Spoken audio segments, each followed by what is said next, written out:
Hello students, welcome to Easy Peasy Maths by Vishali Gupta. Now we are going to discuss the question 2 of exercise 3.6 which says what is the HCF of two consecutive numbers. तो पहले तो सबको पता ही होगा consecutive numbers क्या होते हैं, जो एक के बाद एक आता है, जैसे 2 and 3 consecutive number हैं, 3, 4 consecutive number है, राइट। तो अगर हम 2 का एग्जाम्पल ले लेते हैं, मान लीजिए 8 और 9 का, ठीक है। तो 8 का हमारा क्या होगा, 2 into 4 then 2 2 1 9 that is 3 3 3 1, ठीक है। तो 8 के फैक्टर्स हो गए, अगर हम प्राइम फैक्टराइजेशन से करते हैं 2 into 2 into 2, और 9 के फैक्टर्स हो गए 3 into 3 to 3, ठीक है। तो इससे हमें पता चल रहा है कि इनमें कोई भी कॉमन फैक्टर नहीं है, ठीक है, राइट। तो इसलिए हमारे अकॉर्डिंग इसका एचसीएफ कैसे निकलेगा।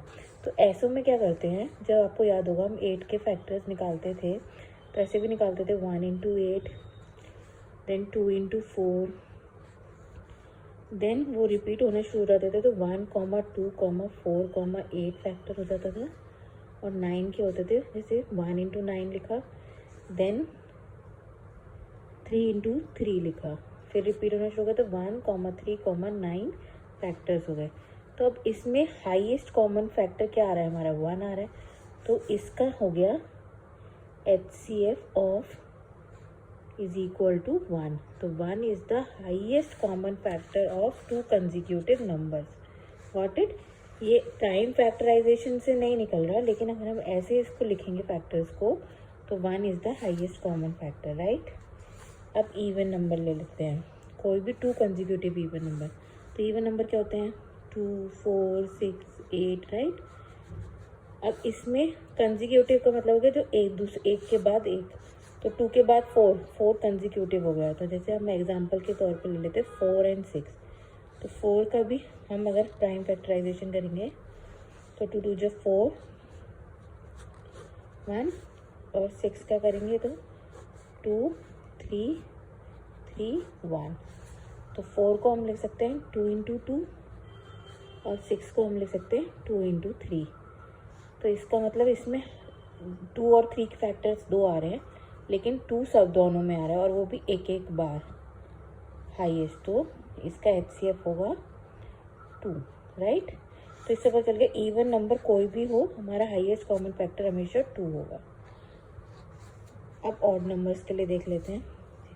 कंसेक्यूटिव ऑड नंबर्स क्या होंगे, 1, 3, ठीक है, 5, कोई सो ऑन। तो कोई भी कंसेक्यूटिव ले लीजिए, 1 3 ले लीजिए, 3 5 ले लीजिए। तो अब अगेन 3 5 में हम देखेंगे कि ये ऐसे नहीं आ रहा है, लेकिन अगर हम 3 को ऐसे लिखें, अगर 3 और 5 लेते हैं तो 3 को हम लिख सकते हैं 1 into 3, तो इसके फैक्टर्स हो गए 1, 3, राइट। ऐसे 5 को हम लिख सकते हैं 1 into 5, तो इसके फैक्टर हो गए 1, 5। तो इसमें हाईएस्ट कॉमन फैक्टर क्या आ रहा है, 1। तो HCF होगा हमारा 1।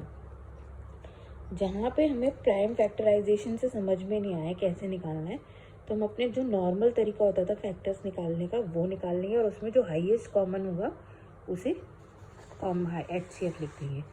Now moving to the question number 3 which says HCF of co-prime numbers that is 4 and 15 was found as follows by factorization। क्या करा, 4 का प्राइम फैक्टराइजेशन लिख दिया, 15 का लिख दिया। Since there is no common prime factor, so HCF of 4 and 15 is 0। Is the answer correct?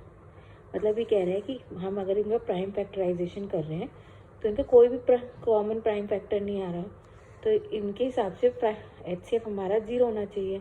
क्या ये सही है? इफ़ नॉट तो क्या है आंसर सही? तो आपको भी मैंने बताया जब कुछ भी कॉमन फैक्टर नहीं आता तो हम इनको प्राइम फैक्टराइजेशन की जगह नॉर्मल फैक्टराइजेशन करते हैं, दैट इज़ 1 into 4, 2 into 2। तो फिर फैक्टर्स क्या हो जाएंगे हमारे 1, 2, 4। ऐसे 15 का करेंगे हम, तो एक बार लिख सकते हैं 1 into 15, देन लिख सकते हैं 3 into 5, देन फिर आगे 5 into 3 हो जाएगा, तो हमारे फैक्टर्स हो जाएंगे 1, 3, 5, 15, राइट। और इन दोनों में कॉमन फैक्टर क्या आ रहा है हमारा 1। तो हमारी अबव वाली स्टेटमेंट तो गलत हो गई कि HCF of 4 and 5 15 is 0, no.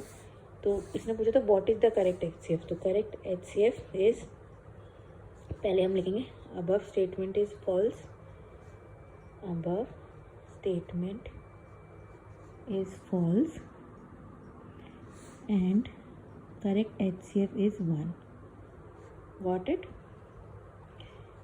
आपको एक चीज़ याद करनी है, अगर आपके प्राइम फैक्टराइजेशन से कुछ भी कॉमन प्राइम फैक्टर नहीं आ रहा है तो आप एक बार नॉर्मल फैक्टराइजेशन करिए जिससे आपको मिल जाए आपका कॉमन फैक्टर। 1 मोस्टली सब में होता है।